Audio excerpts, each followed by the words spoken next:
It's a really good comic. I highly recommend the Phantom to anybody to listen to watch. I remember the movie with Billy Zane, so that's another review. At the comic book store, I ran into a listener.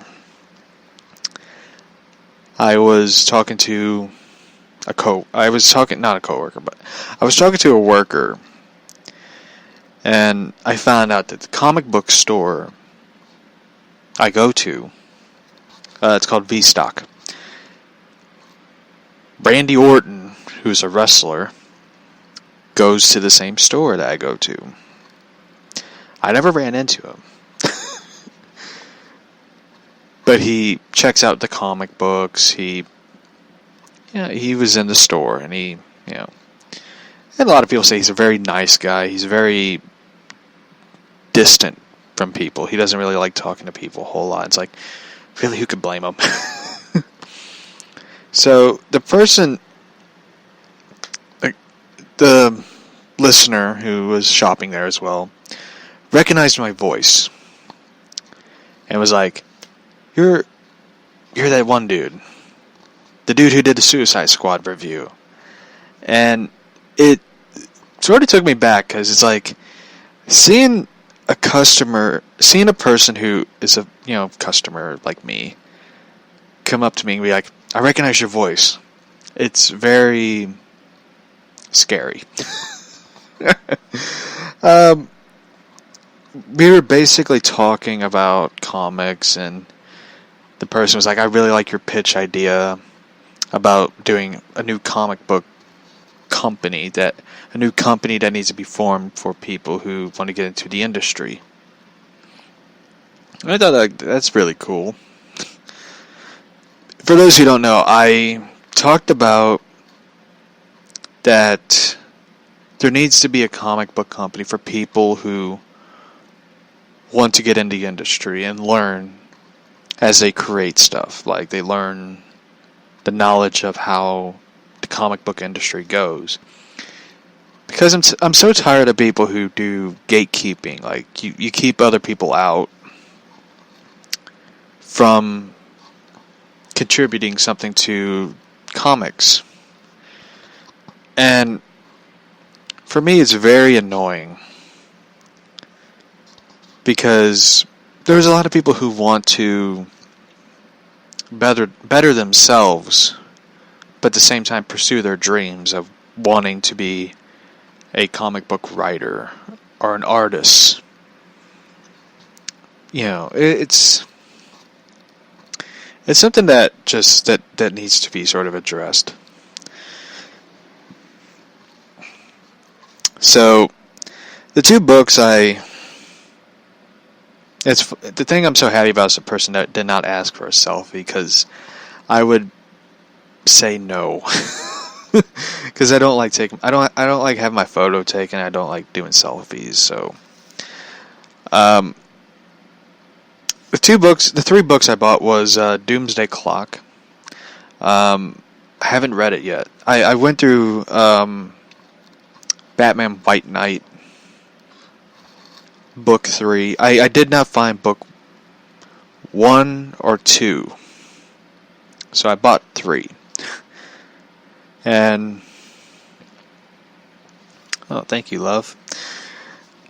I haven't. I read the first series, White Knight. Curse of the White Knight. I just sort of find boring. I don't want to be mean, but not say boring. I mean, I love the artwork, but the story is just. It seems like something that Scott Snyder would write.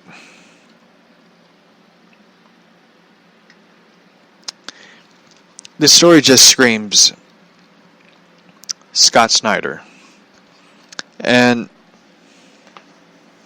I also bought Batman 80. And there's parts I like in Batman 80, and there's parts I don't really like. I don't like how they treated Two-Face in the story. Like, they make him look like another thug. And why the fuck would he hang out with Professor Pig, of all people? And they made him, like, I know there's people who love Tom King. I happen to be not one of them. I know I probably will get blocked by him on Twitter, but it just bugs the shit out of me how he took down Two-Face.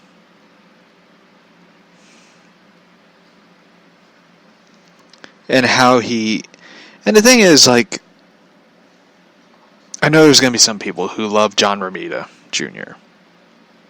I like John Romita Jr. when he did Superman and Spider-Man. All-Star Batman, he did good.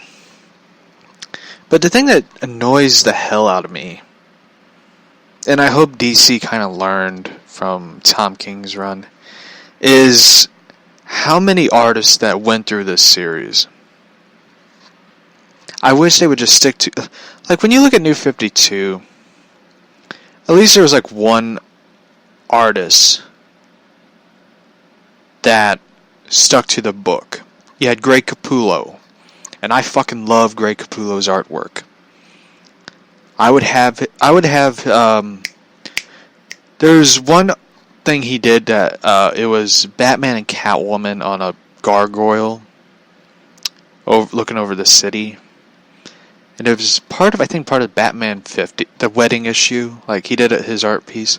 I would get that fucking tattooed on my arm, because I fucking love it. It's an amazing art piece. I wish they would just stick to one artist throughout the series. Tom King went through so many artists, Al Pacino went through cocaine and Scarface. It bugged the shit out of me. And there is one part in the book. It's right at the beginning. I remember seeing it. I'm thinking, like, someone approved this? And it was Two-Face, his face. Literally his face. Okay? Like, he shoots Batman. Blam, blam. Batman. It's mine. Two-Face, no, not. And his facial reaction looks like a tweaker who got off meth. And it just disturbed me to the core. I would get that as a profile picture just to troll somebody, but I don't have the time or patience to do so. And Batman punches Two-Face, and he's down on the ground. That was it. And Batman's wearing like a bulletproof... he's wearing his bat suit, which the bullets, didn't go through. And there's the ad. Snickers. I mean, I will admit this. I do like the ad in the Snickers. The comic strip in the Snickers ad. Because it's a Batman short comic. I do like the gray and blue bat suit. I do like that. Whoever did the artwork, I wish they would say who's the artist who did this, because I really like their artwork. I love the classic Two-Face. I mean, not Two-Face, but the classic Riddler. But I do like the Batman classic look.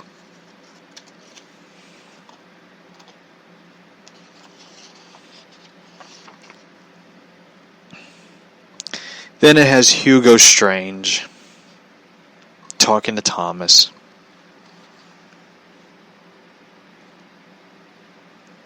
I'm surprised they haven't announced Hugo Strange for Batman. And it has Catwoman taking down Mad Hatter.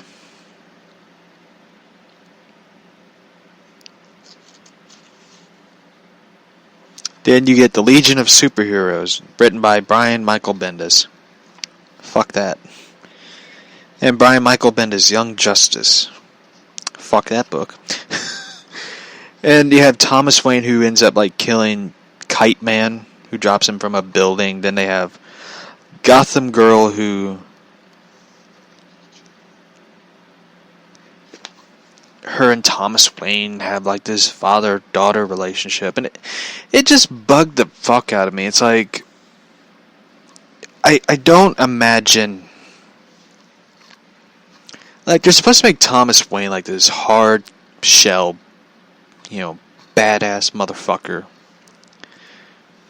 and he's supposed to have like this no connection, no feelings towards people. And somehow, some way, he has a relationship with Gotham Girl or whatever. And he hugs her after she threw up, witnessing Kite Man's death.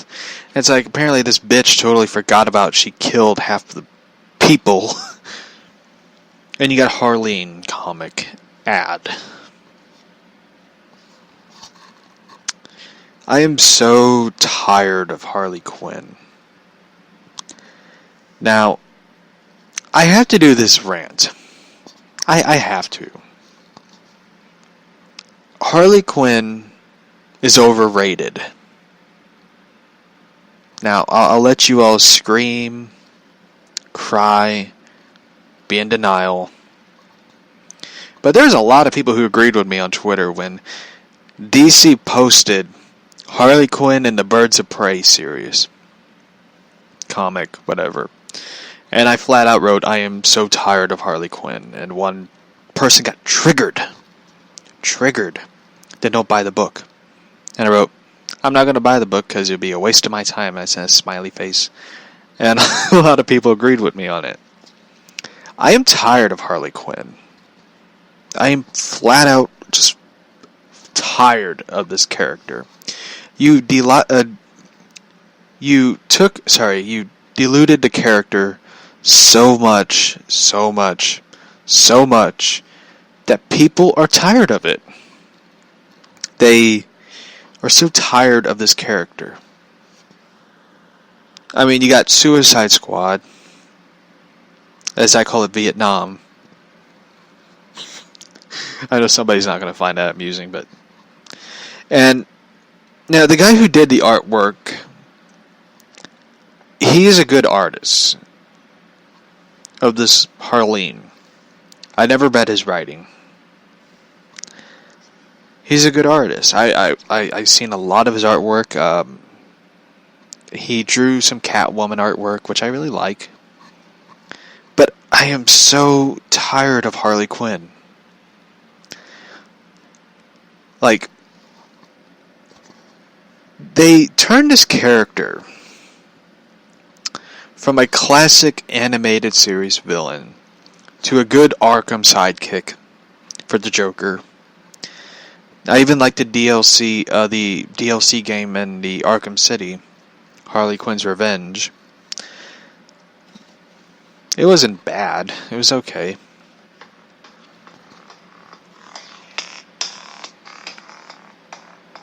I had the Titans theme song as my email notification. I haven't seen the new Titans episode, so bear with me.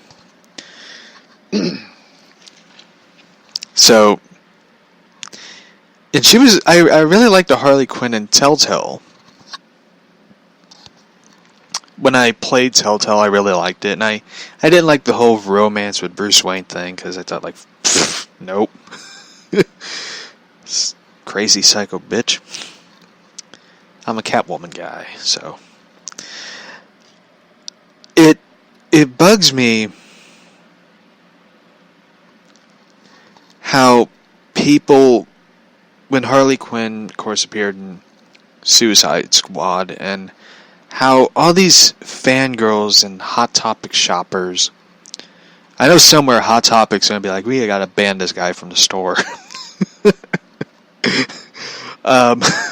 Because I just don't like that store. I'm sorry.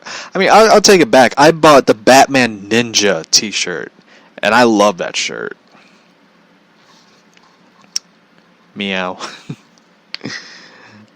And anyway, I like that version. I like the Harley